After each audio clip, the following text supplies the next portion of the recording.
Welcome to crime analysis. Congress పార్టీలో ఉన్న రావులతో చెప్పించుకొని పోలీసుల ముందు హాజరైన మాజీ ఓఎస్డీ రాధాకృష్ణరావుకు ఫలితం దక్కలేదు. అతనితో పాటు అప్పట్లో ఆయన దగ్గర పనిచేసిన ఇన్స్పెక్టర్ గట్టు మల్లును కూడా అరెస్ట్ చేసినట్టు తెలుస్తుంది.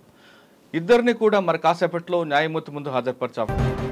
కాంగ్రెస్ పార్టీలో రావులతో చెప్పించుకొచ్చిన అతన్ని అరెస్ట్ చేయడం వెనుక ఈ కేసులో అతన్ని కీలక పాత్రధారని పంజాగుట్ట పోలీసులు చెప్తున్నారు. ఇదిలో ఉంటే ఇప్పటికే అరెస్ట్ అయ్యి జైల్లో ఉన్న భుజంగరావుతో పాటు మరో వ్యక్తి తిరుపతిలను మరి కాసేపట్లో బంజారాహిల్స్ పోలీసులు తీసుకొచ్చి వాళ్ళని మరొకసారి కస్టడీలో విచారిస్తారు. వాళ్ళ కస్టడీలో వచ్చిన రిపోర్ట్ ఆధారంగా మరికొంతమంది మీద విచారించే అవకాశం కనిపిస్తుంది.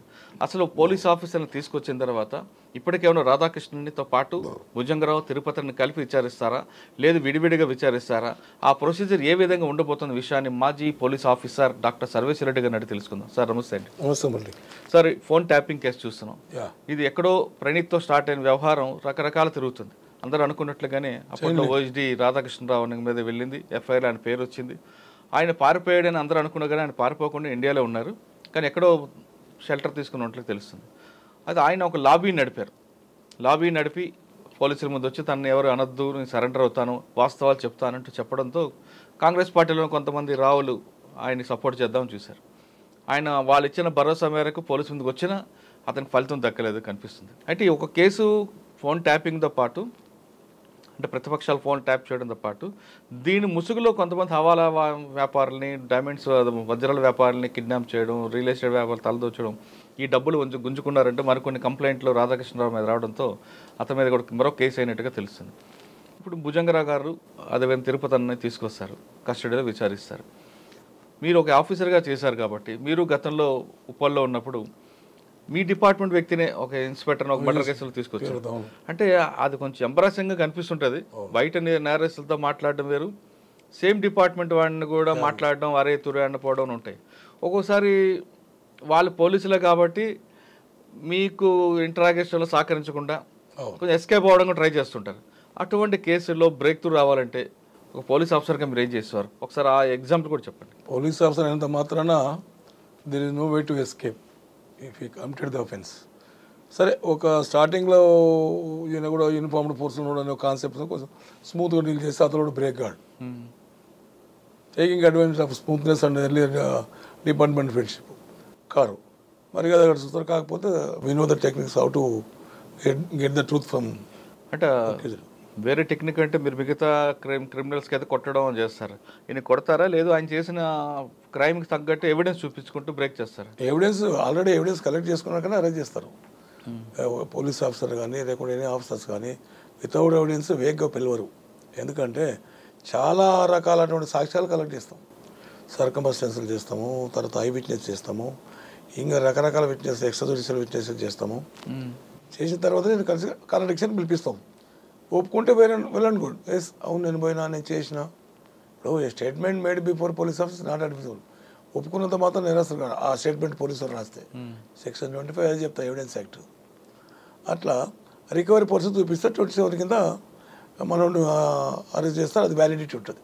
సార్, ఒకసారి మీరు ఆ కేసు తీసుకుంటే హర్ష కేసులో అప్పుడున్న ఇన్స్పెక్టర్ సింగ్ అనుకుంటారు, విజయ్ సింగ్. అవును, ఆ కేసులో ఆయన సలహాల మేరకే రమణమూర్తి మర్డర్ చేశారని చెప్తారు, రైట్? అవును. ఆయన మీరు పికప్ చేశారు బషీర్బాగ్ కమిషనర్ ఆఫీస్. ఎగ్జాక్ట్లీ. తీసుకెళ్ళిన తర్వాత ఆయన ఏమన్నాడండి? అసలు ఏమంటాడు? అడ్మిట్ చేసుకున్నాడు, ఇంకేం చేస్తాడు? అడ్మిట్ అయ్యారా? అడ్మిట్ అయితే ఫ్యాక్ట్. అంటే ఈ నోస్ ఆల్ థింగ్స్ కదా, పరిణామాలు ఎట్లుంటాయి, ఒప్పుకుంటే ఎట్లుంటాయి, ఒప్పుకోకుంటే ఎట్లుంటాయి. బలంతంగా ఒప్పించే లేదు, ఒప్పించే సర్కమ్స్టాన్సెస్ క్రియేట్ చేస్తాం మేము, not easy of third degree. ఒప్పుకున్నాడు, అవును సార్ ఇట్లా అడ్వైజ్ చేశాను అది అని. ఎందుకు చేసినామంటే సంథింగ్ రీజన్ చెప్పాడు, ఒకటి 2 రీజన్స్. అల్టిమేట్గా అరెస్ట్ అయ్యారు, ఏమైనా ఆయన కూడా పంపిస్తాం కదా మురళి. అట్లా సార్, ఆ తరహా అంటే మీ డిపార్ట్మెంట్ కాకుండా కొంతమంది జెంటిల్మెన్గా ఉంటారు, తీసుకొస్తారు మీరు, ఏదో క్రైమ్లో ఉంటాడు ఆయన, బ్రేక్ త్రూ కానప్పుడు ఏం చేస్తారు మీరు? ఆయన ఎవరు ఇన్ఫ్లుయెన్స్తో కూడా వస్తాడు. ఇన్ఫ్లుయెన్స్తో వస్తే అది depend upon the interrogating officer IO మీద ఆధారపడి ఉంటుంది. ఈయన వీక్ మైండెడ్ ఉంది, ప్రలోభలకు లోన ఐఓ ఉంటే మాత్రం ఆయన ఇష్టపడి రాసుకుంటే ఇష్టపడి వెళ్ళిపోతాడు, హెల్పింగ్ చేస్తారు. అట్లా అది వేరే. అటు ఆ తరహా కేసు మీకు ఎదురైందా? నాకు కాలేదు, నేను వినని తెలుసు అందరికి, నాకు రాదు. అంటే ఆ తరహా కాకపోయినా బ్రేక్ త్రూ అంటే వీడు బ్రేక్ అవ్వడు, ఒక జెంటిల్మ్యాన్ క్రైమ్లో ఉన్నాడు అని బ్రేక్ త్రూ చేసిన కేసు అని ఉందా? అది ఇబ్రాహిం గ్యాంగ్ ఉండే కదా మురళి, అదే కదా. వాడు ఎంత సిటీ పోలీస్ తీసుకుపోయినారు, వాళ్ళు వీళ్ళు ఇంట్రాగేట్ చేసారు. ఫేక్ పట్టించారు, ఫేక్ రాయిందని పోలీసు అరెస్ట్ అని చెప్పారు. మళ్ళీ నేను తీసుకొచ్చి సెంటిమెంట్ మీద రెచ్చగొడితే వాడు అవును సార్ ఒప్పుకునే మొత్తం వెపన్స్ సీజ్ చేసి మనీ చేసి కథ అయిపోయారు. అంటే ఇబ్రాహిం అన్న వ్యక్తి ఒక అబ్యూజువల్ అఫెండర్, అలా కాకుండా కొంచెం హై ప్రొఫైల్ ఉన్న క్రిమినల్ ఎవరైనా మీరు ఐడెంటిఫికేషన్ ఆఫ్ ది క్రిమినల్స్లో మనం ఐఓ షుడ్ బి థరో ఉండాలి. ఒక కేసు ఇట్లా హెచ్కే బాబు అని ఒక కలెక్టర్ చనిపోయాను, accident met with an accident and died. దాని క్రమంలో ఫామ్ హౌస్ ఉండే, ఆ ఫామ్ హౌస్లో తేతల శివారెడ్డి అని సోమిరెడ్డి అని ఇద్దరు ఆంధ్ర పిల్లలు, ఒకటి కేరళ ఉన్నాడు. ఆయన ఏం చేస్తారంటే సాయంత్రం 4 గంటలకు ఆఫీస్ వచ్చే వరకు నీళ్ళు కొట్టుకుంటూ యాక్షన్ చేసి వీళ్ళు ఏం పని చేస్తున్నారని చెప్పి క్రియేట్ చేసి వాళ్ళు తిట్టించింది రెగ్యులర్గా. వాళ్ళు మనం పని చేస్తాం అడుగుకొస్తున్నాడు, ఈ నటన చేస్తున్నాడు, ఈయన పని చేద్దామని డిసైడ్ చేసుకొని మర్డర్ చేసిండు. ఎందుకు? అదే సార్ ముందర మమ్మల్ని అవలగాల చేస్తున్నాడు, మేము 24 గంటలు మేము పని చేస్తున్నాం, మా శ్రమ గుర్తింపు లేకుండా పోయింది అని పెద్ద మేజర్ కాదు కానీ ఎస్కే బాబు కొంచెం ఫెరోసియస్ ఆఫీసర్ కదా ఆ రోజుల్లో. నేదురుమల్లి జగన్ రెడ్డి ఉన్నప్పుడు 19 కార్పొరేషన్స్కి was incharge, very powerful officer, Nadar Kerala. ఆయన ముందర వీళ్ళు ఇన్సల్ట్ అయ్యేటలకు తిట్టడం, మరి కొడుతున్న కూడా లోన్ తెలియదు చెప్పలేదు. ఇద్దరు ఉంటే వాళ్ళు పట్టుకొస్తే ఏం చెప్తలేరు. అంటే సరే మా సుధాకర్ రెడ్డి సార్ అని ఉండే నాకు డిఎస్పీ, సరేష్ రెడ్డి ఎవడు వీక్ మైండెడ్ ఐడెంటిఫై చేయను. ఇద్దరిని ఐడెంటిఫై చేస్తే ఎవడు వీక్ మైండ్ కనపడుతున్నాడు. ఒక ఆస్పెక్ట్లో నేను స్టడీ చేశాను, రెడ్డి నేను రెడ్డి, అరే రెడ్డిరా మన రెడ్డి మార్చాలంటే అది రెడ్డి క్యాస్ట్ ప్రయోగించిన. అరే ఏం రా నేను హెల్ప్ చేస్తా కదా, నువ్వు మన రెడ్డిలో పిల్లాడు కదా, నీకు హెల్ప్ చేసి పెడతా, ఏ కేసులో ఏదైనా తీసి పడేస్తే చెప్పరా ఏముంది, ఆ సార్ తీసుకుపోయి చెప్తాం కలెక్టర్ గారికి అని చెప్తే వాడు అవు సార్ నేనే చంపిన మేము చంపినా ఒప్పుకున్నాడు. అప్పటివరకు ఎంత చేసినా ఒప్పుకున్నాడు. యాడ్ వేసినారంటే పలానా బాయిలు వేసినా చెప్పారు. సరే కలెక్టర్ గారు ఎస్కే బాబు గారు వచ్చారు, చూపి సార్ వీళ్ళేమంటారు what your telling nonsense, that fellows very innocent guys అని మా క్లాస్ మీకే. లేదు సార్ ఆ బాయిలు వేసాడ మీరు కూడా దయచేసి డోంట్ మైండ్ వస్తే సెర్చ్ చేద్దాం సార్, బాయిల గజయిత గల పిలిపించిన మీ ముందు సెర్చ్ చేయాలని, ఎందుకంటే మళ్ళీ కత్తికి తెలియదు అనుకో, మీరు నమ్మపోతే మేము ఇది అయిపోతుంది తీసుకుపడ గడ్డ మీద వస్తూ వింటాం. వాళ్ళు మునిగి చక్క మునిగి ఆ కత్తి తీసుకొని మీకు వచ్చింది. ఓ తీసుకొని ఇదే నైఫ్ మా కిచెన్లో కనపడతలేదు, కిచెన్లో నైఫ్ పెట్టి కోసినాను గొంతు. అట్లా సెంటిమెంట్ మీద రెచ్చగొడతాం. భయాల పిల్లల మీద కొన్ని ప్రేమ ఉంటుంది, మందు మీద ప్రేమ ఉంటుంది, రాజకీయ నాయకుల మీద ప్రేమ ఉంటుంది, అట్లా క్యాస్ట్ మీద ప్రేమ ఉంటుంది. అప్పుడు ఏదికి ఈల్డ్ అయితే అని చూసి అది ప్రయోగించి మనకు కావాలి ఇన్వెస్టిగేషన్ ఫ్యాక్ట్ కావాలి. ఆ రికవరీ వెళ్ళింది కదా మురళి, వాడు కన్ఫ్యూజ్ చేసేది కాదు కదా. అప్పుడు కంగ్రాచులేషన్స్ అని చేయగలిపి హెచ్కే బాబు గారు అరే డ్యూటీ ఎక్సలెంట్ వర్క్ అని ఆయన పొగడతా, ఆయన పోయిండు. పొగడతా కాదు మా కేసు డిటెక్ట్ కావాలి, లేకపోతే అది ఇంపార్టెంట్ కేసు, సీఎంకి వెళ్ళి ఒత్తిడి వస్తుంది, డీజీ ఇదంతా వాళ్ళు they are very particular about the case. అట్లా జరుగుతుంది మురళి. అది సార్ మన ఈ కేసులోకి వద్దాం. భుజంగరావు గారికి తిరుపతికి తీసుకొచ్చిన కస్టడీలో ఏం సాధిస్తారండి జనరల్గా? అంటే వాళ్ళకి బెయిల్ రాకుండా ఇబ్బంది పెట్టాలని వేస్తారా, లేదు రియల్గానే ఎక్కువ ఇన్పుట్స్ కోసం చేస్తుంటారా? ఫ్యాక్ట్ అయితే ఎక్కువ ఇన్పుట్స్ గురించి చేస్తారు. జ్యుడిషియల్ కస్టడీకి వెళ్ళి పోలీస్ కస్టడీ ఇస్తారు. 309 సిఆర్పిస్కి వెళ్ళి 165 సిఆర్పిసి పోలీస్ కస్టడీ, 167 సిఆర్పిసి దీన్ని తీసుకొచ్చి అప్పటి వరకు ఎవిడెన్స్ కలెక్ట్ చేస్తారు. ఎర్లీర్ ఇచ్చిన కన్ఫెషన్ తీసుకొని దాని లీడ్స్ ఉంటాయి కదా అలా అంతా పట్టుకొచ్చి కొని పెట్టుకుంటారు, విట్నెస్ల కింద వస్తారు, కన్ఫిడేషన్ చేస్తారు. ఇంకేమంటే వాళ్ళు కొన్ని చెప్తారు, దాన్ని ఎంత నొప్పియాలి కదా. కరెక్టే సార్. ఇప్పుడు ఆల్రెడీ మీరు అంటే భుజంగరావు గారు కాకుండా మిగతా వాళ్ళకి కొన్ని కేసుల్లో తిప్పుతుంటారు, మీ దగ్గర ఎవిడెన్స్ లేదు, ఇవాళ రేపు ఎల్లుంటారు. దాదాపు 4 రోజులు తిప్పిన తర్వాత కూడా అరెస్ట్ చేసి, అరెస్ట్ అంటే మ్యాండేటరీ కాదు కానీ అరెస్ట్ చేసి మళ్ళీ కస్టడీ తీసుకుంటామంటే ఏమొస్తుంది ఆయన దగ్గర? బేస్ లేకుండా అట్లా కస్టడీ తీసుకోవడం బెస్ట్. తీసుకుపోయి లాకప్లో పెట్టి 2-3 రోజులు మళ్ళీ పంపడం ఒక రకమైన శాడిజం. ఫ్యాక్ట్ అది, ఫ్యాక్ట్ టు అడ్మిట్ ఇట్. అంటే ఇప్పుడు రికవరీ పోర్షన్స్ ఉంటే, ఇన్వెస్టిగేషన్ ఎవిడెన్స్ కలెక్ట్ చేసే పద్ధతులు ఉంటే మాత్రం డెఫినెట్ పోలీస్ కస్టడీ తీసుకోవాల్సిందే. ఇన్సఫిషియెంట్ టైం కదా, 24 అవర్స్లో అరెస్ట్ అయిన 24 అవర్స్లో ప్రొడ్యూస్ చేయాలి కోర్టులో. కరెక్టే సార్. ఇప్పుడు మీరు తీసుకొస్తారు, మీరు వాళ్ళకి ఇంటరాక్షన్లో కొత్త విషయాలు బయటకు వస్తాయి మీరు అనుకుంటారు, రైట్? కానీ ఒకసారి జ్యుడిషియల్ రిమాండ్కి వెళ్ళిన తర్వాత వాళ్ళు నోరిప్పారు కదండి. అట్లే ఉండదు. ఆ ప్రశ్నల టెక్నిక్ వేరే ఉంటుంది, ఈ ప్రశ్నల టెక్నిక్ వేరే ఉంటుంది. ఆ జ్యుడిషియల్లో పోయినంత మాత్రం ఫ్యాక్ట్స్ డినై చేయలేరు కదా, స్టేట్మెంట్ రికార్డ్ చేస్తారు. వీళ్ళు చెప్పిన ఫస్ట్ ఎర్లియర్స్ కన్వెన్షన్ తీసుకొని వాళ్ళందరినీ తీసుకొచ్చుకుంటారు, వాళ్ళని ఎగ్జామ్ చేస్తారు. ఇప్పుడు ఏం నడతారు, ఏం లేదని అనుకో, confrontation face to face protect చెప్పాలి దాపెండింగ్ లేదు కదా. అందుగురించి వాళ్ళని 164 కూడా చేస్తారు ఇది చెప్పినాక. విట్నెసెస్ 164 చేస్తారు. సార్ కస్టడీలో కొంతమంది కొడతారంటారు, కొట్టరు కదా? నాకు తెలిసి కొట్టరు. ఓకే, ఇప్పుడు భుజంగరావు గారికి తిరుపతిని తీసుకొస్తారు, వాళ్ళ దగ్గర 3 రోజులు నాకు ఇచ్చినారు కోర్టు. ఈ 3 రోజులు సరిపోతాయంటారు కేసులో? సరిపోకపోవచ్చు మళ్ళీ ప్రొడ్యూస్ చేసి మళ్ళీ తీసుకుంటారు. Not only Bhujangarao, why are asking time and again Bhujangarao అందరూ ఉన్నాడా, వాళ్ళలో ఎవరైనా సరిపోకపోతే మళ్ళీ ఇస్తారు అట్లా. సార్ రాధాకృష్ణరావు అరెస్ట్, రాధాకృష్ణరావు అనే వ్యక్తి ఇందులో కీ పాయింట్ అంటూ పోలీసులు చెప్తున్నారు. సార్ సాధారణంగా రాధాకృష్ణరావు అనే వ్యక్తి పోలీస్ డిపార్ట్మెంట్లో ఇన్సఫిషియెంట్ ఆఫీసర్ అని కాదు కానీ మంచి ఆ సూపర్ డూపర్ ఆఫీసర్ పేరు ఉంది. అంత సూపర్ డూపర్ ఆఫీసర్కి ఇలా జరగబోతుంది అనే విషయం ఐడియా ఉండదంటారా? ఒక నేరంకి సహకరిస్తున్నానంటే తప్పు, నేరమే తప్పు చేయిస్తుంది. Crime is different, offence is different. ఎందుకంటే ఈ wanted to build up is this thing before the, మళ్ళీ ఈయన పెంచి పోషించిన పెద్ద ఆయన ఉన్నాడు కదా, కదా పెద్ద ఆయన రావాలి అసలు కదా. ఇదంతా డ్రామా అంతా పక్కకోతుంది. This all story.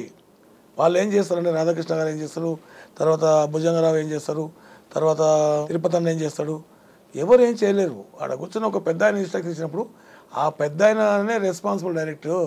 వీళ్ళందరూ రేపు పొద్దున అప్రూవర్ అయినా అవుతారు. వీళ్ళందరూ అప్రూవల్ లేకుండా there is no other go.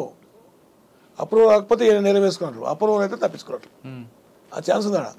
కవిత కేసులు జరుస్తుంది చూడు, అందరూ ఎవిడెన్స్ లేదు కంటే అప్రూవల్ అయ్యారు. ఇప్పుడు ఈడదే, ఇప్పుడు వీళ్ళు నిజంగా కూడా వ్యక్తిగత స్వలాభం కూడా చేయరు.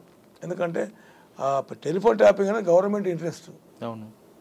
వాళ్ళు ఎవరు ప్రతిపక్ష పార్టీలు కానీ లేకుంటే నక్సలైట్ దాంట్లో కానీ టెర్రరిస్టులు కానీ ఏమైనా ప్రాపర్టీ బిగ్ అఫెండర్స్ కానీ. నక్సలైట్ చేయడం తర్వాత వాళ్ళు చేయడం కానీ ప్రతిపక్షాలు చేయడం అనేది క్రైమ్ కదండి. ప్రతిపక్షాలు చేయడం క్రైమే. ప్రతిపక్షాలు చేయాల్సిన ప్రతిపక్షాలు కాదు. అంటే బిగ్గెస్ట్ కాన్స్పిరసీ ఏమైనా నడుస్తుంది గవర్నమెంట్ కూలగొట్టడానికి నడుస్తున్నప్పుడు పాయింట్ ఆఫ్ వ్యూలో అది ఇంటెలిజెన్స్ చెప్తుంది. ఈ కౌంటర్ ఇంటెలిజెన్స్ టెలిఫోన్ ట్యాపింగ్ అవసరం లేదు. ఇంటెలిజెన్స్ చెప్పి వాళ్ళంతా గ్రూప్ అయిన పనులను ప్లాన్ చేస్తున్నా చెప్పి 120 పెట్టి పట్టుకొచ్చి రిమైండ్ చేస్తుంది. That's enough. ట్యాప్ చేసి వాళ్ళవి వాళ్ళ భార్యలవి వాళ్ళ పిల్లలు వినాలని ఏమున్నదే అట్లా కదా మురళి. ఇది రకరకాల వేవులో పోతుంది. ఇది ఎక్కడ చూసి ఎండుకోవాలి. Penetrate the ideas into deep. Dead ఎండ్కి పోతేనే నీకు రిజల్ట్ కరెక్ట్ ఉంటుంది. లేదంటే people they are watching the TV. Sir ఈ విధంగా చేయడం వల్ల డిపార్ట్మెంట్కి ఒక డ్యామేజ్ అయింది అంటున్నారు, వాస్తవం? డిపార్ట్మెంట్ అనేది ఇది వెన్నెంకులం జీవిలాగా తయారైంది. ఎట్లా చెప్పుదా, అటానమస్ లేదు ఇది. ఓ డిసిప్లిన్ ఫోర్స్లో నేను చేయను సార్ అంటే కూడా ఏదో ఫాల్స్ కేసులు ఇరికించి రిమాండ్ చేసిన రోజులు కూడా ఉన్నాయి. ఒక పెద్ద ఆయన చేసింది ఇదే. I don't want name. Nizamabad ఉన్నప్పుడు ఒక ఇన్స్పెక్టర్ రిమాండ్ చేసిండు. అట్లా రామాన్ బాబులో ఇప్పుడు దీంట్లో ఉన్నాడు. మరి ఎవరు పట్టించుకుంటే ఎట్టుపోతే చూద్దాం. ఇప్పుడు government has to prove the issue in proper way. Police అంటేనే గవర్నమెంట్. అంటే గవర్నమెంట్ అని కనపడదు కాదు, పోలీస్ యూనిఫామ్ ద్వారానే ఎదుటి వ్యక్తిలో గవర్నమెంట్ అని కనపడుతుంది.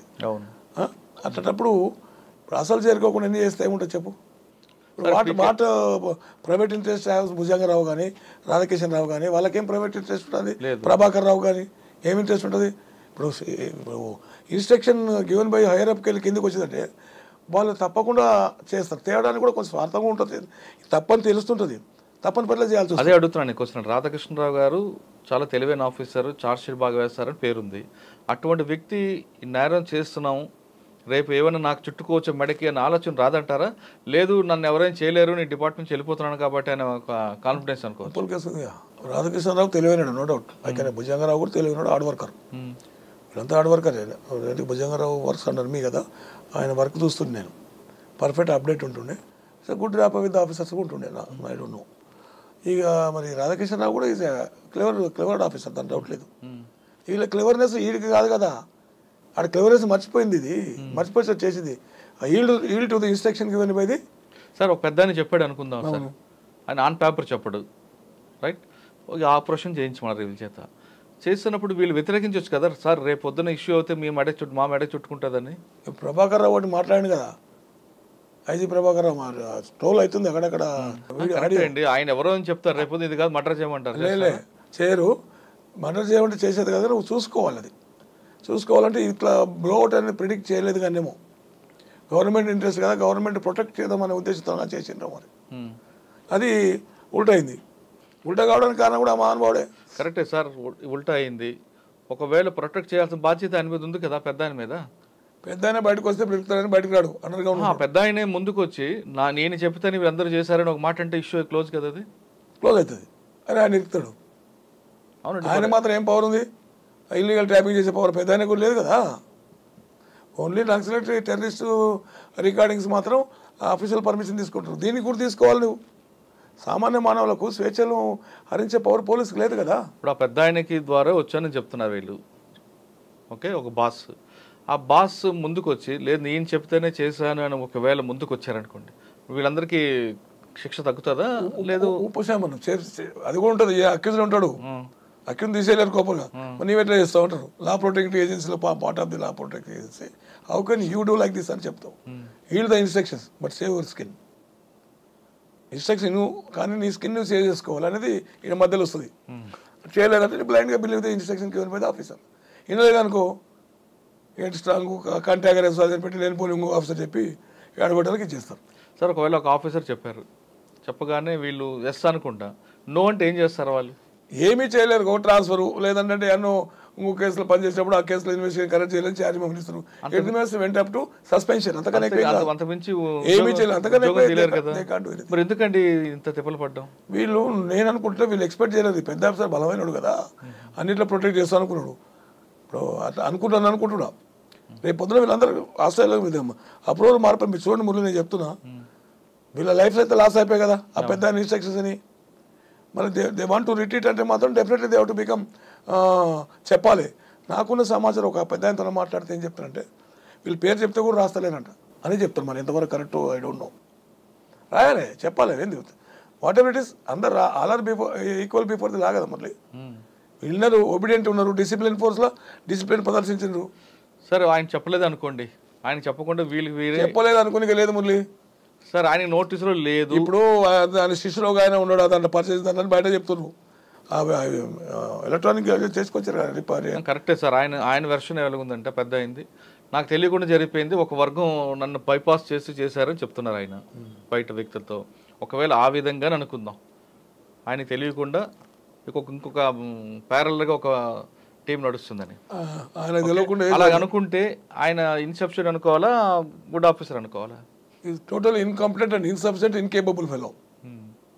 ఎట్లా మరి నీ కింద పనిచేస్తాడు ఏం చేస్తాడు నీకు తెలియలేదంటే either you have connived or you incapable అనుకో. అంతే. అది గ్రేట్నెస్ కాదు, నాకు తెలియకుండా పోయిందానికి లేదు.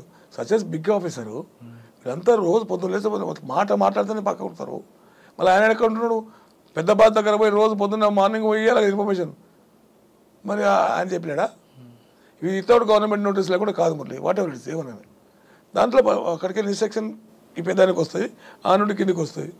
In the interest of state they మేడన్. మేము స్టేట్ వరకు మేము చేయమన్నాం, కానీ వీళ్ళు పక్కదో పట్టారు, మాకు సంబంధం కదంటే ఒక దొంగతనం చేసినా దొంగనే, 10 దొంగతనాలు చేసినా దొంగనే. గివెన్ ఆపర్చునిటీ ఎవరు ఇచ్చిండ్రు? బాసే ఇచ్చాడు. Lenient opportunity, illegal opportunity, illegal instruction ఎవరు ఇచ్చిండ్రు? పెద్ద ఆయన. ఆ పెద్ద ఆయన ఇచ్చినప్పుడు మళ్ళీ పెద్ద ఆయన also part of the responsibility, country vicarious liability. Sir ఇప్పుడు ఈ కేసు తీసుకుంటే రాధాకృష్ణ గారితో ఆగదు, ఇంకా ముందుకు వెళ్ళే అవకాశం కనిపిస్తుంది. ఇదంతా హై ప్రొఫైల్ కేసుగా చూస్తున్నారు. ఇది ఇదే స్పీడ్లో వెళ్తుంది అనుకుంటున్నారా? లేదు ప్రభుత్వ పెద్దలకు ఎవరైనా కొంచెం పెద్దవాళ్ళు చెప్తే దీన్ని స్పీడప్ తగ్గించి దీన్ని మెల్లిగా చల్లబరుస్తారా? నాకు తెలిసి గౌరవ ముఖ్యమంత్రి గారు దీన్ని ఇన్వాల్వ్ అవుతలేడు. చట్టం తన పని తాను చేసుకోబోతుంది, జరిగింది. What they will do. ఒకరోజు కాకుండా ఒకరోజు ప్రెస్ మీట్ పెట్టి చెప్పాలి కదా. కన్సర్న్ ఆఫీసర్ ఎవరైతే ఓది ఆ ఇన్వెస్టిగేషన్ ఆఫీసర్ ఉన్నాడో ఆ కన్సర్న్ డీసీ ఎవరైనా ప్రెస్ మీట్ చెప్పాల్సి వస్తుంది. సీఎం గారు ఇన్వాల్వ్మెంట్ లేదనేది వివిధ వర్గాల ద్వారా తెలుస్తుంది నాకు. ఆయన ఏంటంటే వాళ్ళు చేస్తున్నారు చేయని అనే కాన్సెప్ట్ ఉన్నాడు. అది మరి ఆ పెద్ద మనం మాట్లాడుకున్న పెద్ద ఆయనకి ఆమె చేసాడు కదా, అదేవరు చెప్పాలి. వాళ్ళ పరిస్థితులు ఏముందో ఏ పద్ధతుల్లో చేయాల్సి వచ్చిందో వాళ్ళకి తెలియాలి. కానీ మరి అది కూడా బ్యాడే కదా. అప్పుడు వాట్ ఎవర్ ఇట్ ఈస్ అప్పుడు రికార్డింగ్ జరిగింది అనేది క్వశ్చన్. సార్ ఈ కేసు చూస్తుంటే ఇక్కడితో ఆగకుండా వెనక్కి కేసులు కూడా అంటుకుంటున్నాయండి. గతంలో ఫామ్ హౌస్లో ఎమ్మెల్యేలు కొనడం ఆ కేసుకు వస్తుంది, తర్వాత ఓటుకు నోటు కేసుకు. ఇది వెనక్కి వెళ్ళే అవకాశం కనిపిస్తుంది. దీని పరిణామాలు ఏ విధంగా ఉండిపోతాయి? ఈ యాక్టే జరుగుతుంది మురళి. అది ఇప్పుడు భూకంపం వచ్చినప్పుడు ఒకరోజు భూకంపం వచ్చి వెళ్ళిపోయిన తర్వాత ప్లాట్ కింద ప్లేట్స్ ఉంటాయి, ఒకటి 7-8 సార్లు వస్తుంటాయి.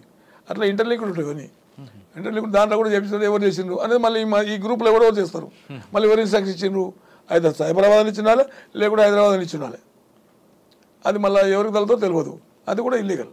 అది ఇంటర్ స్టేట్ ఆపరేషన్స్ మురళి. అంటే దీని ప్రకంపాల కింద వెనక్కి వెళ్తుంటాయి అది పక్క కేసులకు కూడా. అంటే ఒక ఎఫ్ఐఆర్ దొరికిన తర్వాత గతంలో ఎక్కడ చేశారో చెప్పారని చెప్తుంటారు. కన్ఫెషన్ లిస్ట్ ఇక్కడ రికవర్ అయినప్పుడు ఫర్దర్ కన్ఫెషన్ చేస్తారు, చేసినప్పుడు అక్కడ మళ్ళీ పోలీస్ కస్టడీ తీసుకుంటాం. ఆ కన్సర్న్ 20-30 పోలీసులు నేను ఒకసారి కేసు వేస్తే హబీబ్ హసన్ గ్యాంగ్ను 110 కేసులు కన్ఫెస్ చేసిండు. మాది 2 కేసులు మేము రికవర్ చేసి వాళ్ళ రిమాండ్ చేసి పలానా కన్ఫెషన్ రిపోర్ట్ కాపీ వాళ్ళకి ఇస్తే కన్సర్న్ స్టేషన్ ఆఫీసర్స్ వాళ్ళు కస్టడీ తీసుకొని వాళ్ళు రికవర్ వాళ్ళు చూసుకుంటాం. అట్లా మరి అది ఇచ్చిపెట్టరే.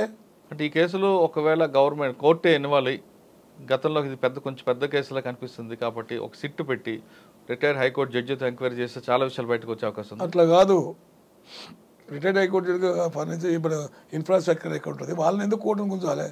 సుమోటో తీసుకోవాలి. నా రిక్వెస్ట్ కోర్టు సుమోటో తీసుకుంటుంది. ఎనీ సెన్సేషనల్ అఫెన్స్ అక్కడ in the state in the interest of law and order and all these things, ఇదే హీనియస్ క్రైమ్. సుమోటో తీసుకుంటుంది అని అనుకుంటున్నా. తీసుకుంటే direct honourable court may refer to this case to NIA, CBI or ED, ఈ 3 involve అవుతుంది. అట్లా